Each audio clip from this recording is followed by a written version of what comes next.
Anything less than a great opponent, but he would love to take him out this weekend. Certainly makes sense. The 124th time. Oh boy, John Smith's car did not have a throttle stop on it. Revved up big time in the burnout there in lane 4. The other John Forrest in the blue car, the only blue car. But the 125th time these guys have found each other on the drag strip together. Yeah, and that's one of the problems with relying so much on a throttle stop. When it's not there, you over-rev the engine. You can see that it doesn't seem to have had any negative effect on the car. It over-revs it. The risk of over-revving the car, the reason that every tuner wants a throttle stop on the car is they want to hit and target 6,000 RPMs. If they over-rev it, there's a good chance that the cylinders can go lean because that blower boost is so efficient. 60 pounds going into the motor. If it gets lean, the downside is they could scuff pistons on the burnout. You know, the big, obviously, performance-wise number guy here is Force. I know that would be 82 as we can look and see Daniel Hood, Tim Fabrizi, and the peak antifreeze and coolant crew getting the job done. But in lane number 2, Chad Green comes into this making the best run he made all season. That happened yesterday. And Chad Green could make his way into the position he was. Ran 389. Well, I think for John Force, you have to race a little smarter. In qualifying, they were going for position. They had less to lose. Right now, he has to see the big threat in lane number 1 alongside of him in Chad Green. And I think it's going to be interesting to see how John Force stages the car in that lane number 3 and what Cruz does in lane number 1 in terms of staging. Chad Green, typically pretty quick off the starting line. I would try to create something, a little distraction. Force is very good at doing that, knocking that top light out. Here we go.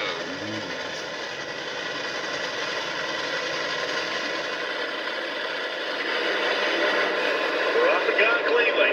Oh! And Chad Green's by the center line. It's Cruz and John, the two veterans. 391.6 for John Force, 389.3 for Cruz Pedregon. That car is finally making forward progress. It's really coming to life, and I think we can see the trend over the last couple of races. Not the consistency that they would like, but when they rolled this car off the trailer, they had a cylinder out. They were trying to adjust to the atmospheric conditions. The last 2 times down the track, a 392, a 390, 392, it was not a complete run. You can see Chad Green in that number 2 lane getting really sideways. John Force advances. minding his business, making the second quickest run. But for this Snap-on team, they sure have turned things around over a matter of a couple of races. Before things went pear-shaped for Chad Green, he was stomping on him. The 330-foot mark, he had about 200ths of a second advantage on his competition before he lost traction. Oh, there's another look right there. You can see that he's getting the tires loose. He's trying staying in it, and that's just driver instinct, just trying to stay with it, hoping that your opponents are having a problem, but he knew when to say when before the car got in trouble. Bruce let they'll see that. That was his best run of the weekend. What did you guys find to put it all together here on race day? I think this thing's been trying to run fairly decent all weekend, just been struggling dropping cylinders down track. In Q4 dropped one in the bottom of the retard, but yeah, that's a bizarre quad there. Look at the ET slip, which I know Tony hates. I mean, look at this, but it says that we got the win light and made a pretty good run, so hopefully I can get 2 more of these today.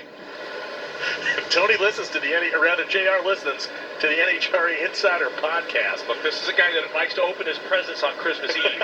Christmas Day, JR. The FTI Performance Power Build Tools Dodge of Paul Lee lane 1. Jim Wilkerson lane 2, Bob Tasker the 3rd lane 3, and Jim Campbell in lane number 4. Talking about Paul Lee, you know, we mentioned this car, how good it's been all season, and he is leading the way. This car actually has the lowest average elapsed time of any funny car in the category on Sundays, and it's not even close, 393.4. We can look at DeJory's car, runs about 4 flat on average. It moves our way right down to the number 5 spot in Chad Green. Now, Bob Tasker III has had more accolades achieved this year than Paul Lee. He just hasn't strung together the consistency, but he is winning, and he wants to win this one as badly as he won the Mission race yesterday, Jordan. Yeah, you know, Brian and Tony, I have an opinion on the whole Bob Tasker situation, and in my opinion, it was cheating. The rule simply states any modification to an NHRA-approved part is not allowed. But after last night, he proved that it served him no performance advantage, and he has already been penalized. So in my book, as long as he goes back to the original part, he's good with me. When he ran that 338-mile-an-hour shot, it was the borrowed manifold from Torrance still on the engine right now, so they certainly allayed any doubts about their ability. Jim Campbell in lane number 4. Going to try to sneak past one of these very quick 3 other opponents. And I don't know if the word cheating aligns with everything else that went on, but right now for Tasker, the big threat is in that number 1 and number 2 lane.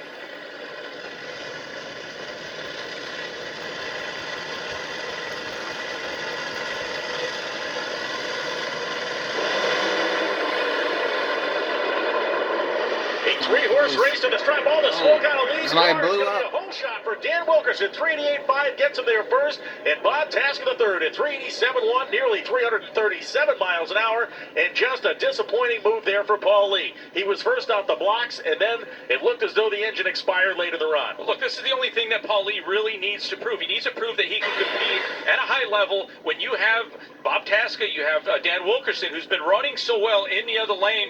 Jim Campbell not really in the race. The race is in 1, 2, and 3, and you can see that Bob Tasca seemed to be behind, trying to track down Wilkerson there, and it was right at the end that Wilkerson's car got to the finish line first via that hole shot. Paul Lee very much in the race until that Ford Mustang drove around him. A very tight squeeze. We ride with Dan Wilkerson, the Summit onboard camera. The unending steering inputs of a Nitro Funny Car driver to keep that car squared up. Yeah, that's the work that you have to put in. A much shorter wheelbase, the downforce, it's at a premium because of the shape of the body, the amount of rear wing, the front end, the downforce alone is close to 3,000 pounds. So a lot of physical driving, and what a close race by those first three in the first 3 lanes. The Ford contingent has rallied behind their guy, and it has put 2 Fords in the next round. Austin Brock's going to try to fight for the bow ties when he comes back. The driver of the Cornwall Quality Tools Camaro will be up in the next squad. You're Chevy watching the Ford NHRA and Toyota. Live on FS1.